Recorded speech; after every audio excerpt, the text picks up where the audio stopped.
Olá, gente. Mais uma vez aqui, eu, Francisco Feitosa, Natanael Nascimento, trazendo conteúdos aqui no Hospitality Brasil.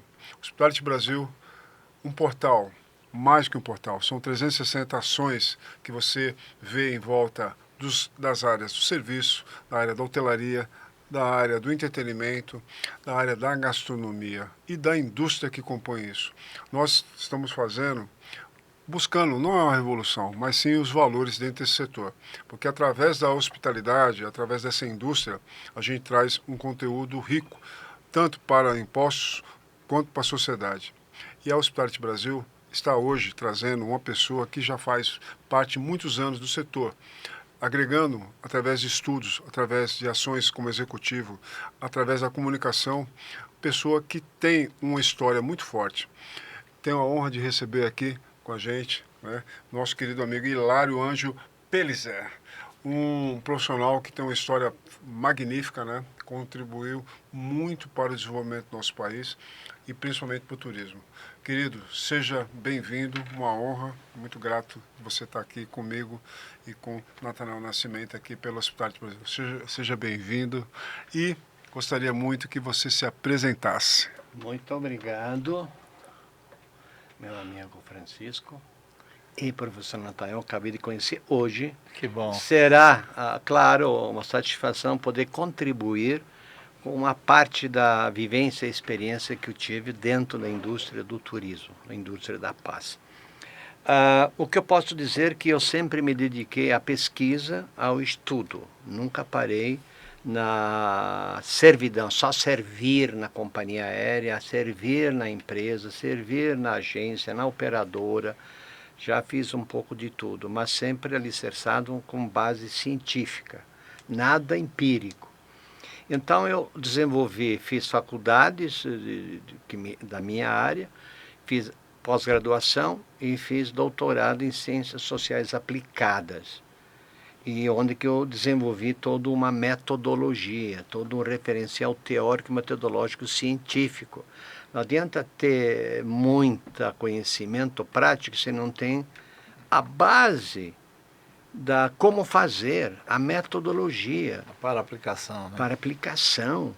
E hoje o mundo do turismo precisa de metodologia. Pós-pandemia não se pensa mais. Querem delegar para a inteligência artificial, não vai resolver.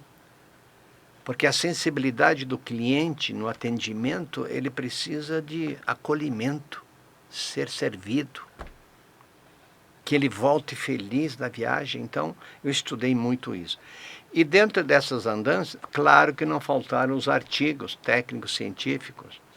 E eu comecei também, claro, a área jornalística em 75, sou jornalista profissional também, faço parte da Abrajet, junto com o meu prezado companheiro, que é o amigo Francisco, trabalhamos em eventos da Abrajet, São Paulo, e dentro desta caminhada do jornalismo, eu fiz muitas matérias.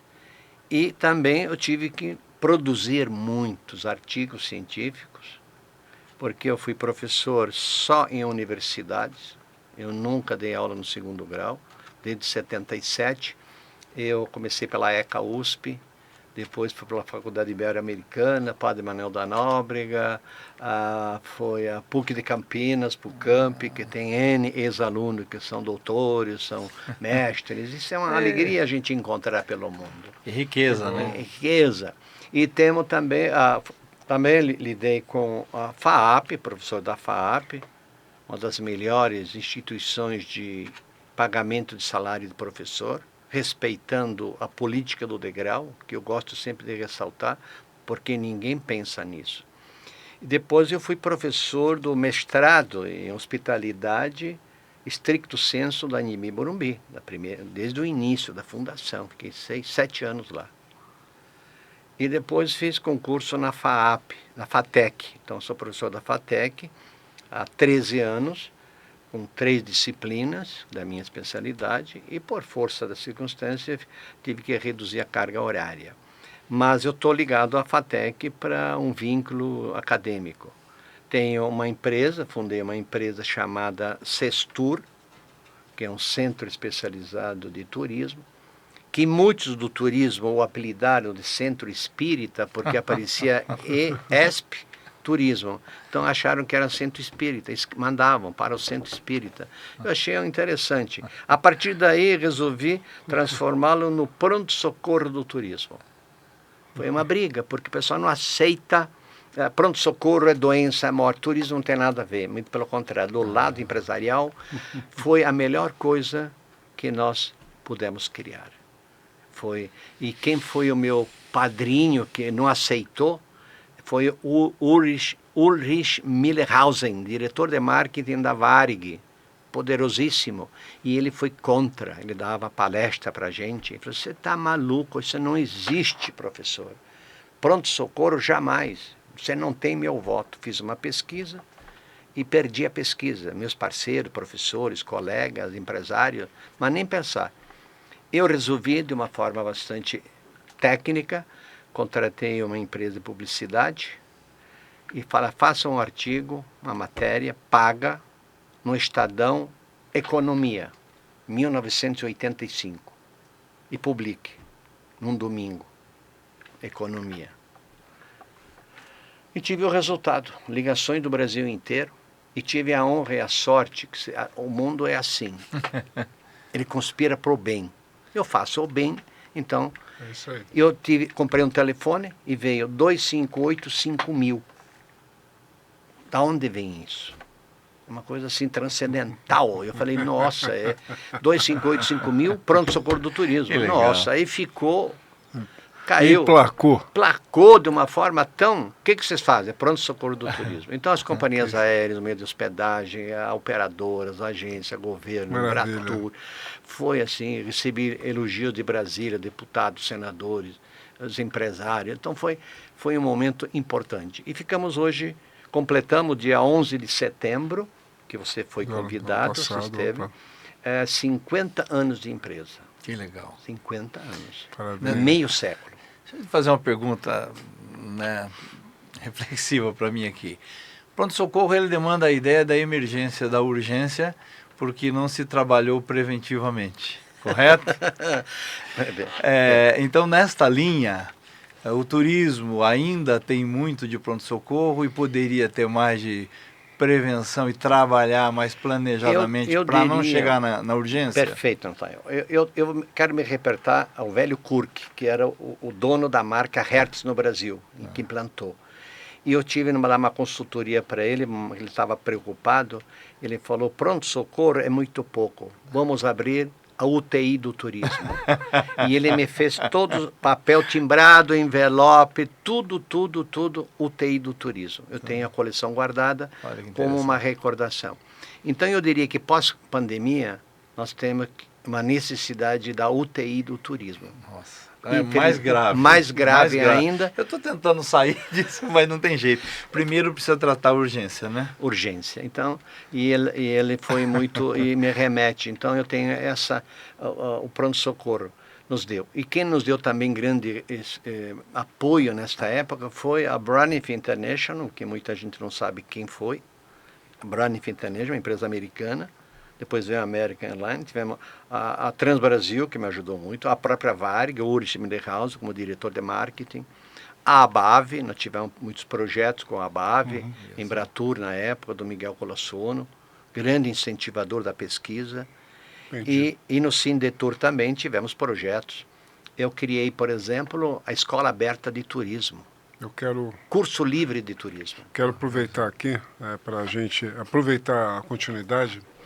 Você tem um currículo muito rico, né? Você é um profissional dedicado, como eu te conheço, né? Eu tive o prazer de ter essa aproximação com você, um catedrático focado no estudo mediante o olhar do turismo, não só na comunicação, mas sim na metodologia. Dentro dessa passagem de vários setores, né, da economia, como que você está vendo agora, hoje, o Brasil e o Brasil do futuro? Porque o Brasil passou várias crises econômicas que afetaram o seu desenvolvimento como uma nação mais próxima, mas o turismo ele sofre de uma maneira bem pior porque ele é visto ainda não como valor agregado. O agro hoje superou a indústria, né? Mas você vê que a indústria também agora está de lado, né? Está meio de lado porque tem a China. E o turismo que tem toda a potência, o Brasil, que você conhece o Brasil como poucos, né? Que pode ser muito mais explorado, não só logisticamente, mas principalmente seus destinos. Conta um pouco para a gente, Lário. Eu estou numa pesquisa acadêmica, minha, pessoal, que é o tema, já pedi apoio para várias universidades, nenhuma me respondeu, curiosamente, que é o futuro do turismo versus o turismo do futuro. Para ter um pensamento acadêmico.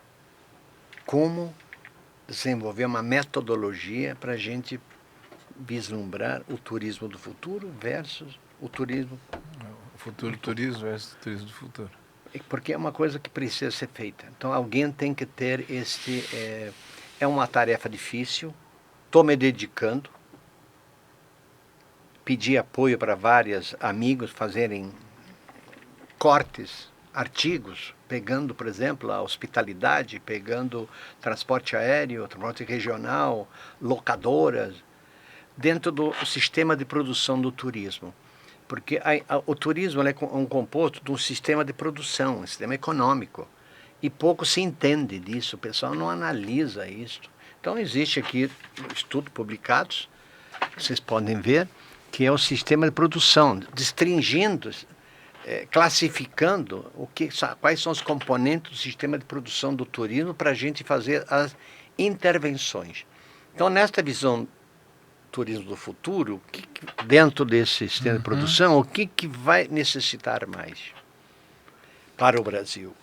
Nós temos, por exemplo, o turismo receptivo, que seria uma coisa fantástica, o transporte ferroviário, uma política rodoviária mais focada para o turismo, que não existe interesse. Não existe. Temos um programa no estado de São Paulo, através do nosso colega da Abrajet, que desenvolvemos o trabalho do turismo rodoviário no estado de São Paulo,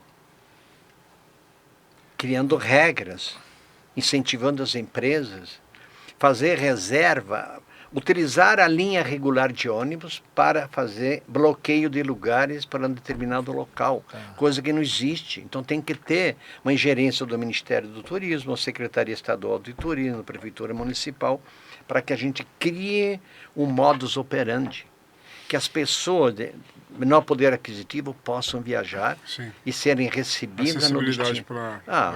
Então, esse é um projeto importante. Estamos bem vendo interessante isso. Que está abandonado. Ninguém se preocupa. Se fala nos MIT, município de interesse turístico, é fantástico. Só que falta...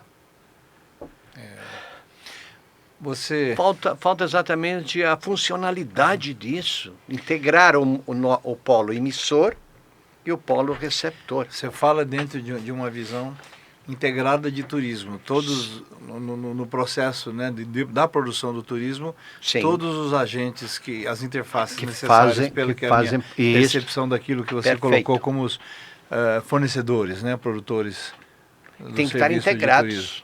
E essa é pelo menos na minha visão, uma carência muito grande, né, disso. As pessoas vêm muito segmentado, né, cada um seu pedacinho, é isso? Yes. Sempre foi. E a pandemia veio acabar com o que tinha de bom. Aí foi para a UTI. Foi para a UTI. Então, realmente, para recompor isto... É uma pena, nós temos grandes empresários que abandonaram o turismo. Ícones. Pessoas que sobraram um ou outro, mas muito pouco. A gente lidava muito com a Tia Augusta Turismo, por exemplo. A Estela Barros Turismo. Tinha uma Dimensão Turismo, Costa Turismo, bem ou mal, a ET, eram grandes operadoras que desenvolviam a interiorização do turismo. E agora tem esta dificuldade. Então, o único meio de transporte viável no momento é o rodoviário regular. Porque a empresa de ônibus, a transportadora turística, praticamente faliram quase todas. Não existe mais agência de turismo com frota própria, é o mínimo que tem. que não tem incentivo, é muito penalizado, tem que ter custo alto para poder viabilizar tudo, né? Motorista hoje tem que ser. Então nós temos aí uma deficiência, por exemplo, o ônibus de fábrica faz turismo. Isso não está correto, é precário. Ou seja, você está considerando usar a estrutura de transporte normal, mas dar um enfoque e segregar, ter como fazer isso de maneira perfeito. integrada. Bloqueio de lugares, que a empresa entenda, ela não admite fazer bloqueios, é uma cultura. Quem que deve partir? Ministério do Turismo, na minha opinião, Secretaria Estadual de Turismo, que tem um secretário brilhante. Incentivo para isso, né? O Sena é um secretário ativo, que ele estaria disposto, tenho certeza, de conversar com o projeto. Esse turismo rodoviário doméstico é brilhante. Já temos as agências, operadoras, tem um monte. Estão esperando o aval. Quando começamos? Viabilizar, né? Viabilizar, instrumentalizar, tem que legalizar. Eu li num texto seu aí, você fala que pós-pandemia, o conceito de hospedagem migrou para a hospitalidade. Dentro da sua perspectiva, você poderia clarear um pouco? Sim, porque eu fui professor do curso de mestrado em hospitalidade, uma disciplina que tratava da hospitalidade no receptivo em São Paulo. E enquanto fui professor, desenvolvia toda essa teoria. Aí veio mudança na estrutura, saí da faculdade e não continuar com a obra, com a disciplina, que é fundamental. Hospitalidade está no receptivo. E é uma outra questão também. Se fala muito em turismo. O turismo tem duas vertentes, o emissivo e o receptivo, e não existe outro. Então, quer se trabalhar no turismo, mas qual deles? Emissivo ou receptivo? Aí o pessoal fala, não, é turismo. Não, mas eu quero que você me defina, porque muda todo o foco.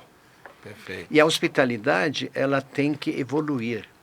A hospitalidade é o ato de dar, receber e servir.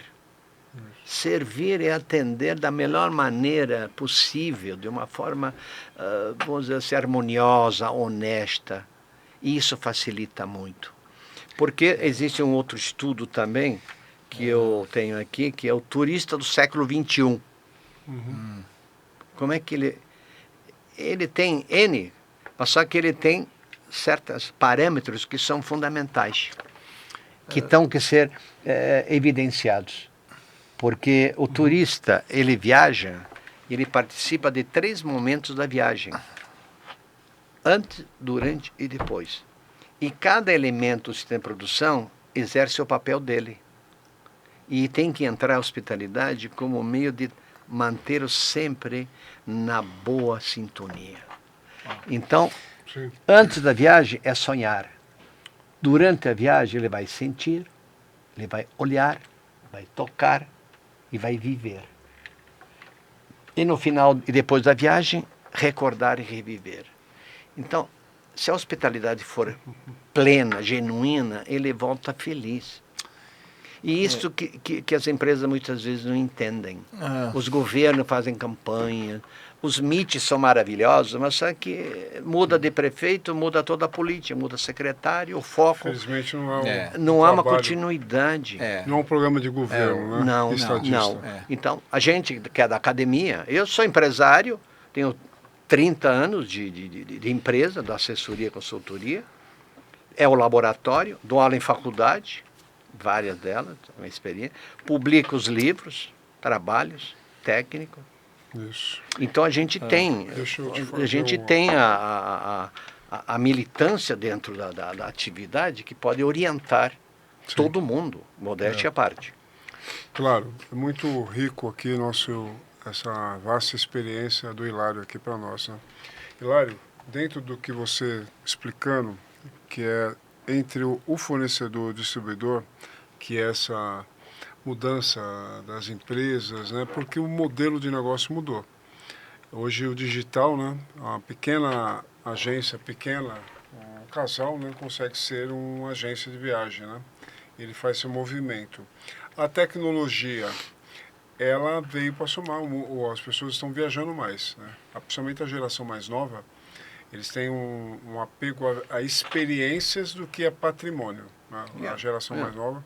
Eles preferem andar de aplicativos, vários modelos de aplicativos de comunicação, mas para ter experiência. Será que isso interferiu também nesse modelo antigo de negócio, que era as agências, as grandes agências de viagem, que traziam experiência? Porque algumas conseguiram sobreviver. Né? Conseguem sobreviver. Teresa Pérez, por exemplo, que é uma referência em um turismo de luxo, ela está... Mas surgiram muitas pequenas também, sem muita estrutura, né? A maioria. Nós temos aí, eu faço parte de uma consultoria filantrópica, que eu não cobro nada para atender. Um amigo meu, que é o gestor, eles têm 1.200 microempresas cadastradas, agências de turismo, micro, empreendedores. Eles não fazem parte do sistema, porque as entidades não os acompanham, não interessa, cobram muito, 220 por mês de mensalidade, ele não pode pagar. Então, esse rapaz, o Tatá, o famoso Tatá, ele criou um grupo e está dando apoio logístico e técnico de toda essa gente. Fantástico. Então, quando precisa, eu entro e dou consultoria, faz isso, faz aquilo. Capacita de uma forma para ajudá-lo, porque a missão dele é fantástica, é um abnegado. E muita gente não... Então, eu quero, já que você tocou nesse assunto, eu tenho um projeto da Abrajet Nacional, junto com proposta com a ABAV Nacional. Explica o que é a Abrajet para as pessoas que estão te assistindo. A Abrajet é a Associação Brasileira de Jornalistas de Turismo. Isso. Temos a nacional e temos a de São Paulo, as estaduais. Eu faço parte da São Paulo, como você faz parte da SCP e todos os colegas. São jornalistas especializados em turismo. E a nacional eu sou diretor comercial, para gerar negócio. Então eu tenho um negócio com a BEAR, tenho um negócio a fazer com a ABAV, e a ABAV estamos propondo um projeto da entidade, dessa Abrajet, de valorizar o agente de viagem, já que a entidade não o valoriza dentro do foco que eu estou propondo. Não sou contra. E resgatar esses 1.200 agentes de viagens que estão querendo sobreviver e não têm o apoio de uma entidade. FENAC Tour praticamente fechou. O Michelão, que era o nosso grande padrinho. Tínhamos também o Sinditur, sindicato também inexpressivo. A ABAV São Paulo tem, a Viesp, a entidade. Aproveitar e falar do FENAC Tour, gente. FENAC Tour, o Michel Tumaneto, ele era um empresário, um cara que fora da caixinha, como pode dizer hoje, que levou o Brasil para o mundo, né? Em ações como o Feijão Amigo, né? Com outras ações. Clube Feijão Amigo. Clube Feijão Amigo, que ele levou o jeito brasileiro, né? Com o clima da feijoada, do feijão, né? O samba, o ambiente festivo, que é a cara do Brasil, né? Que a gente passou agora há pouco tempo pelo Carnaval. E ele levou isso pelo mundo, em parceria com empresas de aviação, com empresários, donos de hotéis, né? Diretamente o dono estava envolvido ali, não era um gerente. O gerente muitas vezes estava ali, mas eram homens que fizeram parte desse turismo que hoje se desenvolve. São pessoas que deixaram um legado muito rico, né? Tenho muita saudade dele, que ele era um homem ímpar, né? Ele fez um trabalho espetacular. E a Varig era a grande madrinha de levar a comitiva para o mundo, Londres, Paris, Nova York. Era o governo americano, espanhol, francês, que ajudava no evento, porque havia essa sintonia perfeita. E esse projeto com a Abrajet, com a ABAV Nacional, é de valorização do agente de viagem. Esse é o grande. Então, o pequeno, viajar hoje pela internet é maravilhoso. É bom, barato, só que tem o problema da garantia, da segurança de um produto adequado, que ele possa ir e vir em harmonia, em paz.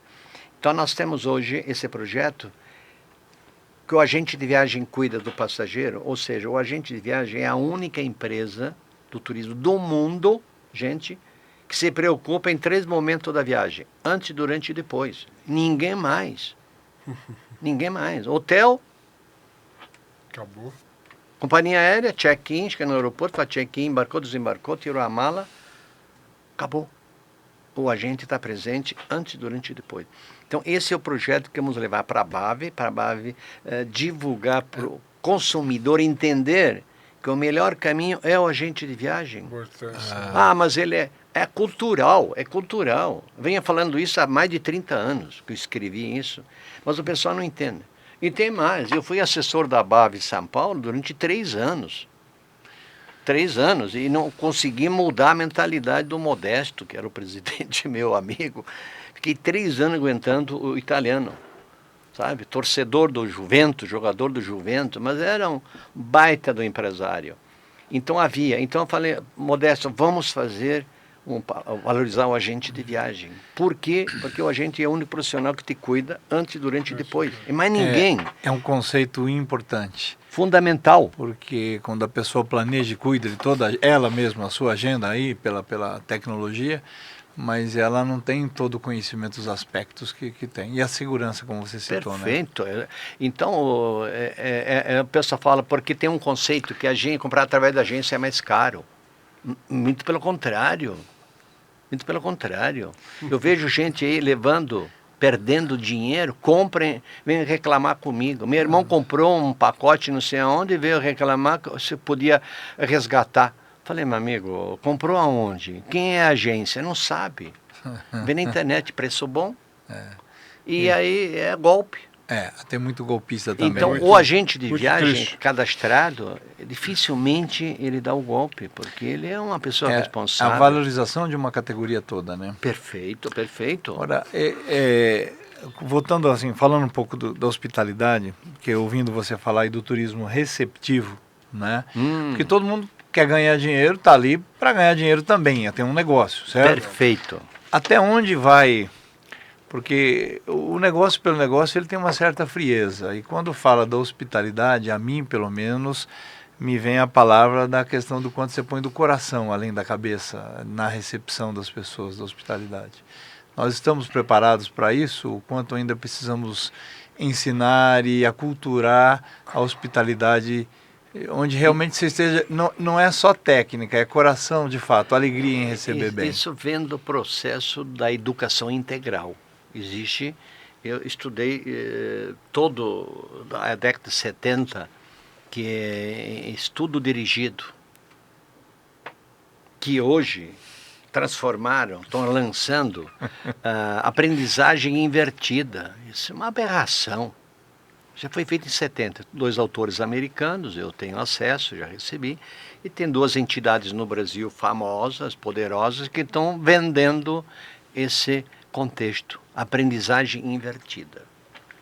Eu trabalho dentro dessa linha, que é alternância do poder, através da pantoisocracia, poder distribuído entre todos. Patrão, empregado, professor, aluno, não importa. E isto tem dado muita mudança. E o pessoal não entende como assim alternância do poder. E hoje criaram aula invertida. Só que eu pergunto, sou cobrado na universidade para dar aulas invertidas. Falei, qual é o processo, qual é o método, como é que eu faço?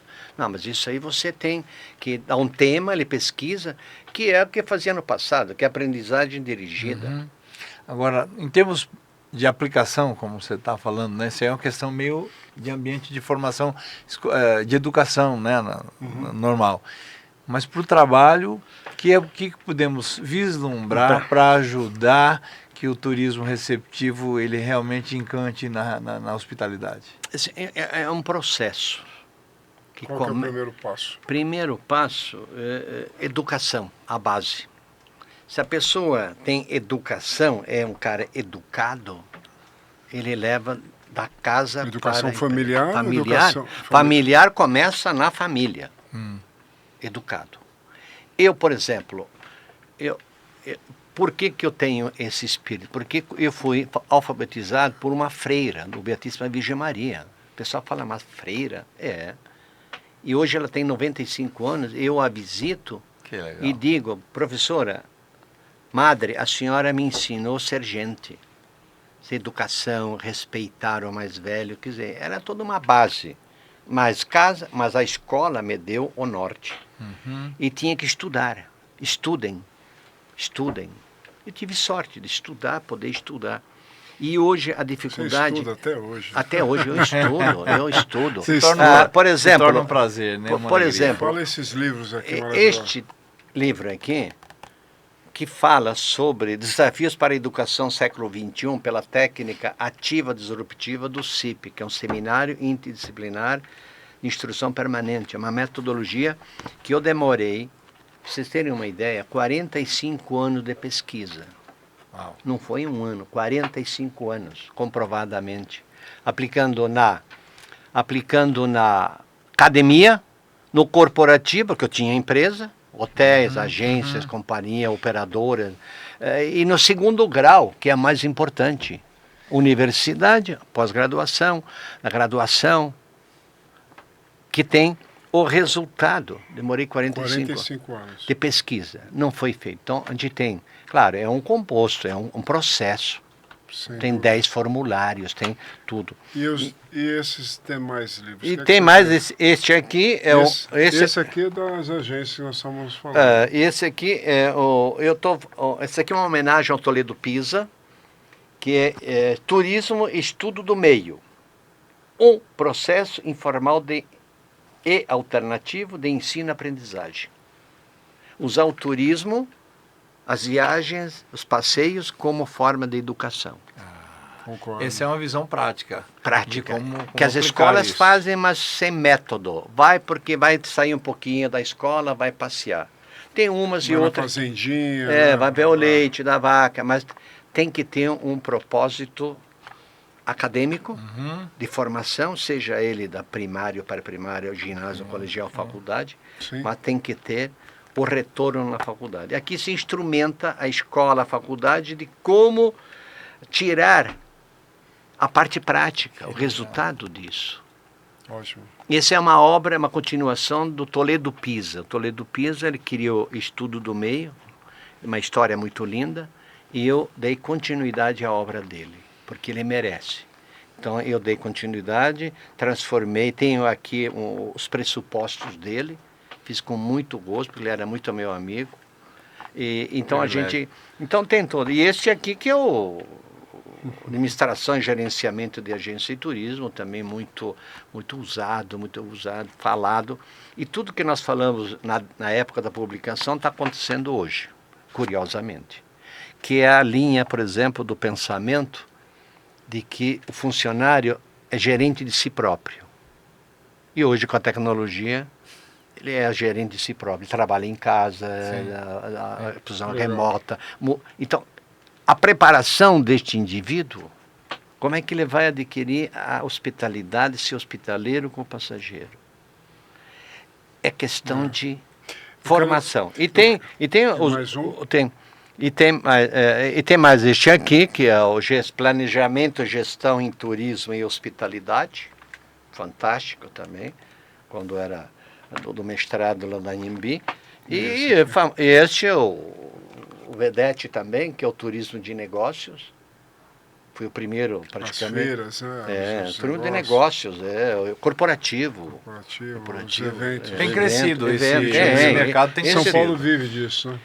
São Paulo principalmente. Este foi o número 1 que eu publiquei em 1987. Foi a estreia. Eu fiquei tão surpreso porque o Enio Guazelli, dono da editora Pioneira, me recebeu, leu e falou: eu vou publicar na coleção Biblioteca Pioneira de Administração, que eu não publico de autores brasileiros. Você vai ser o primeiro. Oh, que legal. Então foi uma honra.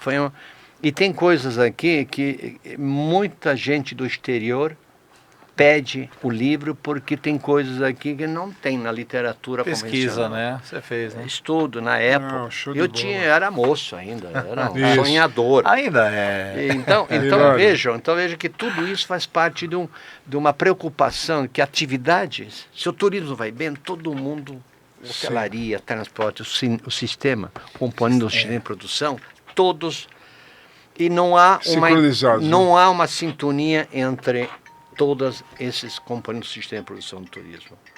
O agente de viagem para si, companhia aérea para lá, operadora aqui. Não, estão todos interligados. Né? Sim, interligados, mas digamos, em sintonia operacional, funcional, de ideologia, reuniões entre eles, não tem. Esse que eu me refiro. Se perdeu, né? Já não tinha e se perdeu. Não tinha, não perdeu.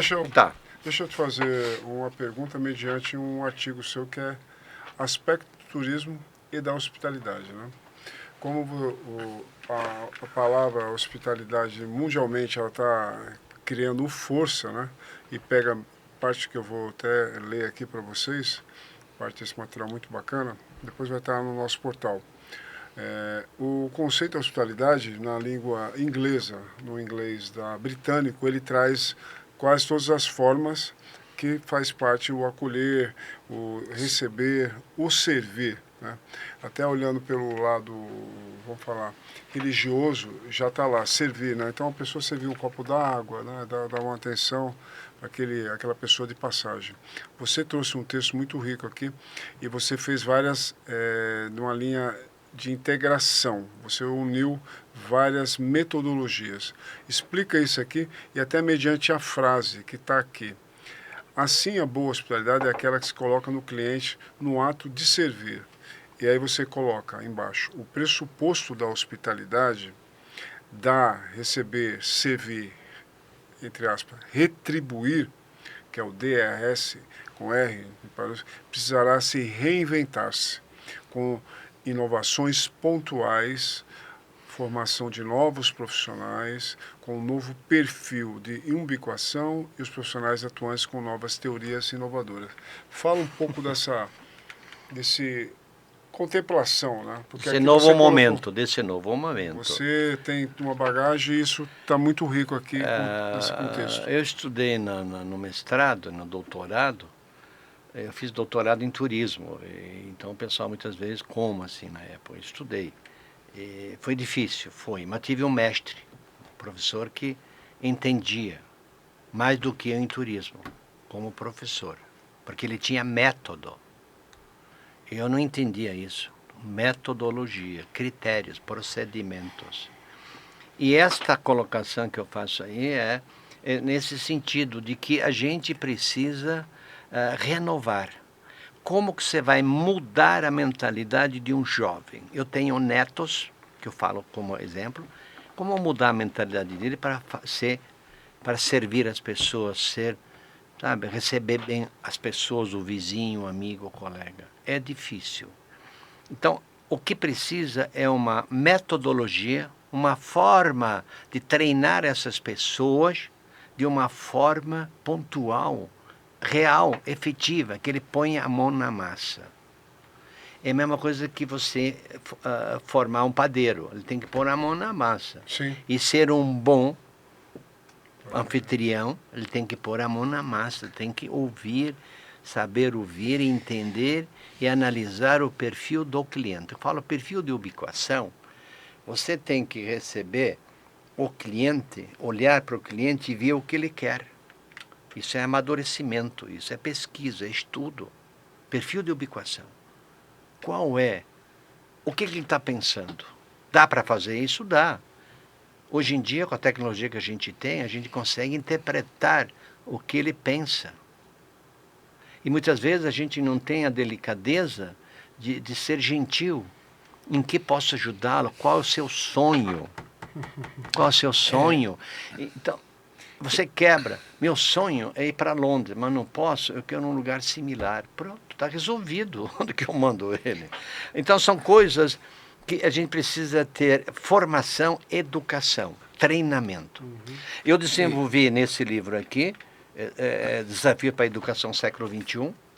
Eu publiquei porque Oxford de Londres publicou uma pesquisa de 1 ano, 10 cientistas, e não apresentou nenhuma fórmula de como fazer, nenhuma técnica. Eu falei, é a hora de publicar o livro. Eu que deu certo. Então, hoje existe uma maneira, uma alternativa de se qualificar as pessoas no ambiente profissional, na empresa, na companhia aérea, no hotel, na faculdade.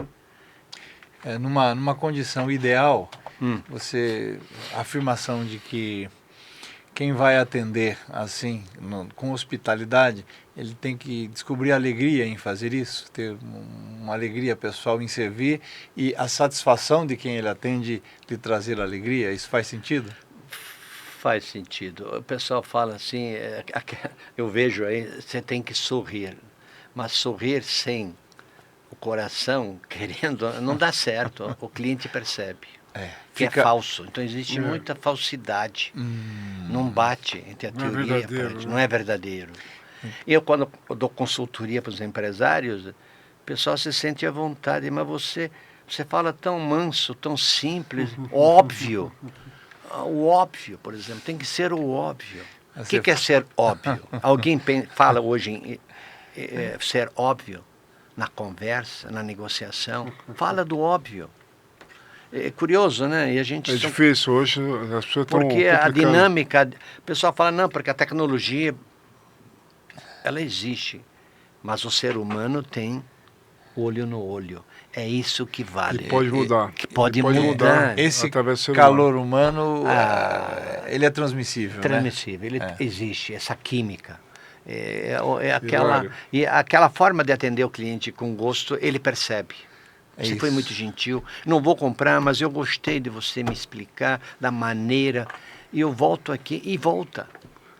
Se você foi bem atendido, você volta. Volta, eu volto. Você trouxe aqui nesse texto, que a gente está caminhando aqui para o encerramento, mas a gente tem mais algumas conversas, que é o seguinte, o domínios de competência, você colocou dentro dessa observação, que nós observamos, eu e o Natanael, que é muito interessante, o cognitivo, o interpessoal e ali o intrapessoal. Intrapessoal. Né? Isso que você criou um conceito de competências para uma pessoa, como você estava falando anteriormente, para o turismo, né, que a pessoa, devido à sua posição, ele acha que ele não tem que atender, né, um cliente, ou uma feira, ou uma viagem internacional, não é meu cargo, eu não tenho que dar essa atenção, não tirar aquela situação de risco. Isso no turismo, diferente de outras profissões, o turismo ele vive o risco, né, porque se começar a arranhar o passeio dele, ele vai ficar chateado. Chateado, ele vai ficar amargurado. Amargurado, ele vai sempre falar mal daquele local. E muita gente não leva isso. Como que você consegue potencializar isso, explicando cognitivo, intrapessoal e interpessoal? Esta é uma questão que veio da USP. A FEA tem um professor estudioso, que eu conheço, que ele fala da gestão do conhecimento em sala de aula, numa empresa. É relativo isso. Eu questionei, liguei para ele, que falei, olha, eu estou fazendo uma pesquisa, qual a metodologia que o senhor usa? E eu fui transparente, falei, só para saber se o senhor pode falar, quero entender. Não existe, não tenho, ninguém tem. Ponto 1. Ponto 2. Existe gestão do conhecimento e das competências ao mesmo tempo. Então eu fiz um estudo, juntei gestão do conhecimento e das competências simultaneamente no espaço físico, do tempo, qualquer circunstância, qualquer público, com uma metodologia definida, técnica. É uma alternativa. E esta questão eu mexo com a idiosincrasia, porque a metodologia ela tem o processo pedagógico, andragógico, a heurística, que é o autodidatismo, falo da resiliência, falo da pantuitocracia, que é o poder distribuído entre todos, alternância do poder. Como é que eu posso cobrar de alguém a mudança de postura se não lhe dou o poder de se expressar e falar? Então eu desenvolvo a gestão do conhecimento das competências simultaneamente. E dentro desse foco da idiosincrasia, que idios do grego, que é próprio e específico, de atender à necessidade do indivíduo. Então ele tem 3 momentos. Aí vem a pesquisa do Oxford e Londres, que eles publicaram uma pesquisa de 1 ano que caiu como uma bênção para mim. Aí eu tomei a decisão de publicar um livro, porque eu achei que o artigo deles ia suprir a minha necessidade, e não supriu. Que é o cognitivo, juntou os 3, cognitivo, tanto é que a figura deles é uma cabeça no ser humano, cognitivo, interpessoal e intrapessoal. Tem que estar em sintonia. Por isso, e para isso você tem que ter uma técnica de desenvolvimento para esse indivíduo aprender. Aqui na entrada de vocês, no corredor, tem palavras fantásticas na parede. Todas essas palavras estão nesta figura publicada em Londres. Interessantíssimo, você acha tudo. Então, como trabalhar isto com o indivíduo, que é a grande sacada. E a gente tem uma técnica. Eu quero até aqui publicamente convidá-lo a assistir uma aula na FATEC desta metodologia, se interessarem. Eu convido sempre um professor, pessoal da Abrajet, vários já foram, Miriam, o Luigi, ele adora empresário, ex-alunos, professores, para que o pessoal entenda, assista a Viva e a Cor. Dentro de você ler isso aqui, é bonito. Mas na prática... Tem que entender a teoria com a prática. Com a prática. E isto muda toda a situação. Como a gente não foge da raia, convite aceito. Vou mandar. Eu tenho um convite especial da faculdade, meu, que eu mando para empresário, mando para a BAV, para a entidade, todos. Agora, a gente está encerrando, né? Vamos fazer mais uma pergunta. Só um detalhe que eu gostaria, pode ser bem rápido. Irmão, obrigado pelo convite. Você citou das variáveis aí, e você citou pedagogia, andragogia, heurística e tal, mas a minha, pelo menos, tem a impressão que o Brasil é mais voltado à pedagogia e pouco afeito à andragogia, que é a metodologia para adultos, né, de ensino de adultos.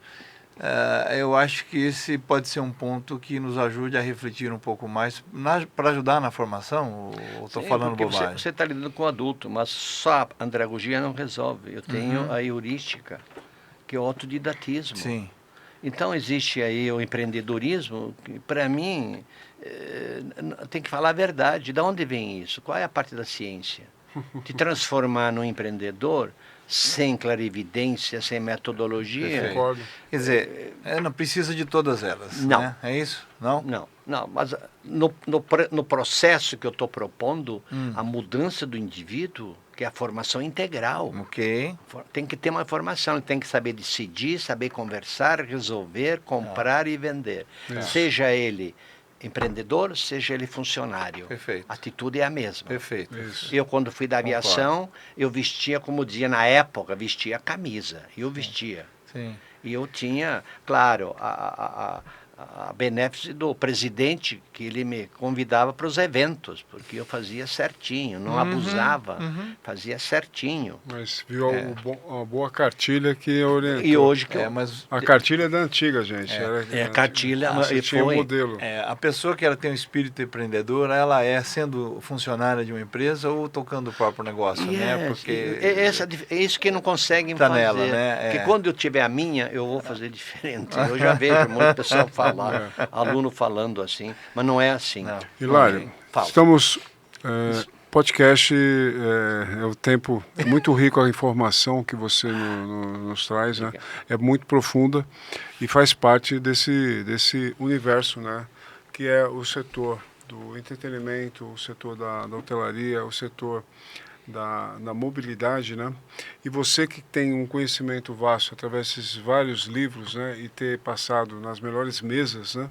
Junto com os grandes profissionais do setor, gostaria muito que você trouxesse uma palavra de fechamento, mas deixasse seu contato, explicasse onde que as pessoas possam te encontrar, né, através dos contatos ou da Sestur, ou um contato direto, mas explicando nesse fechamento aqui que caminho o Brasil tem que seguir, porque ele tem que mudar várias coisas como você colocou, mas de maneira prática, qual que é a primeira lição que a gente precisa fazer como sociedade? empresarial Sim. e pública. Empresarial, eu diria que o empresário ele cumpre o papel, a agenda dele, bem ou mal, tecnicamente, cientificamente tem. O que precisa é um foco do governo. O governo está muito disperso, não tem uma linha. Eu quero, por exemplo, desenvolver esse projeto contra o respaldo. Há uma necessidade emergencial de mercado. Então, a formação, a preparação do empresário, a conscientização, uma literatura, metodologias avançadas, a academia também ela está um pouco fora do eixo. Eu vejo. Não há um referencial teórico, metodológico, científico que nortear toda essa ação do turismo.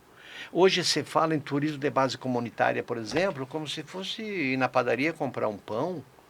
Eles não sabem o que envolve isto. Projeto, por exemplo, de turismo receptivo rural familiar. Uau, isso é muito sério. Porque o cidadão lá que está lá com o rural dele, ele nunca viu turista, ele não sabe o que é. Então, é um processo de preparação, por exemplo, de 6 meses a 1 ano, 2 anos de montagem de um referencial teórico junto com a prefeitura, junto com o bairro, a região, comunidade. Aí nós temos um cancro, que é a descontinuidade político-administrativa, infelizmente. Mas a gente... Temos que encerrar, estamos encerrando. Gostaria muito das suas considerações finais, né? Agradecer muito a sua participação, estou muito honrado da sua participação, agregando aqui para nós da Hospitality todo esse conhecimento vasto. Você é uma pessoa ímpar, né, de várias experiências vividas e traz muito conteúdo. E deixe suas considerações finais e seu contato. Né? Bom, agradecendo. O meu contato, nós estamos na fase final da elaboração de um projeto no YouTube de aulas particulares de turismo. Bacana, bom projeto. Porque muita gente quer uma informação. Abrir uma agência é um bom negócio, montar uma pousada é um bom negócio, então eu tenho a dizer o seguinte: onde, quando, porquê, ou leia tal livro. Qual o telefone, qual o local que te encontra? Esse no YouTube vai sair. Eu posso dar meu e-mail. Tá? O e-mail. Pode passar. Que é o Pelizer. Solete, por favor. PELIZZER @terra.com.br. E o telefone é 11 99209 3074. E a hora que sair o projeto das aulas particulares, vocês serão comunicados. E eu teria o maior prazer de vocês acompanharem, porque ajuda muito as pessoas, ajuda demais as pessoas. Com certeza. Eu estou muitas vezes andando por aí, pessoal, mexe com turismo, eu queria fazer um negócio para o meu neto, fazer falei, então, leia tal livro. Então, é isso que precisa fazer. Nós temos que voltar aos velhos tempos, que todo mundo... tem muito valor. Orientava, ajudava de uma forma. E eu agradeço também, claro, Francisco, meu querido Chico, eu chamo de Chico carinhosamente, viu, Chico? E o Natanael também, eu vi a sua luz que você tem, você é um cara brilhante, tem uma luz. E sem falar do Chico, né? O Francisco é meu parceiro, trabalhamos juntos. E tem muita coisa para fazer. Então temos realmente muito para o país e para a sociedade. Essa é uma parte da minha contribuição. Eu tenho mais... Está saindo mais um livro novo agora, está na gráfica, pronto, aprovado, e eu vou comunicar para vocês. Claro, vou mandar um de presente. E o convite será mantido, será enviado com maior satisfação. Será uma honra. Obrigado. Será uma honra. Obrigado. E eu fico muito obrigado. Muito grato. Obrigado. Por estar aqui entre vocês, pessoas iluminadas. Vocês são iluminados. Amém. São iluminados. Obrigado pela sua Você contribuição. também, pela sua história. E temos muito a desenvolver com um espírito altruísta de levar o bem, ajudar as pessoas a crescerem, a desenvolverem, e não só seus negócios, mas serem melhores seres humanos. Isso faz parte. Não, tô tranquilo, tô nessa. Gente, estamos terminando mais um podcast, né, onde a Hospitality traz esse universo que se chama turismo. entretenimento, né? Pessoas, agências de viagem, comportamento, educação. Hospitality, ela veio para somar. Ela tem um olhar 360, ela enxerga o passado, presente e futuro, mas tem que ser preservado as bases. Sem as bases, um turismo não é sólido, né? Como bem dito aqui pelo Hilário e colocado também na observação agora do Natanael. A gente precisa de pessoas altruístas, pessoas que buscam ter essa perfeição de querer sempre algo a mais para a sociedade. E você, gratidão estar aqui por ter participado com a gente e esperamos vocês no próximo podcast. Muito obrigado.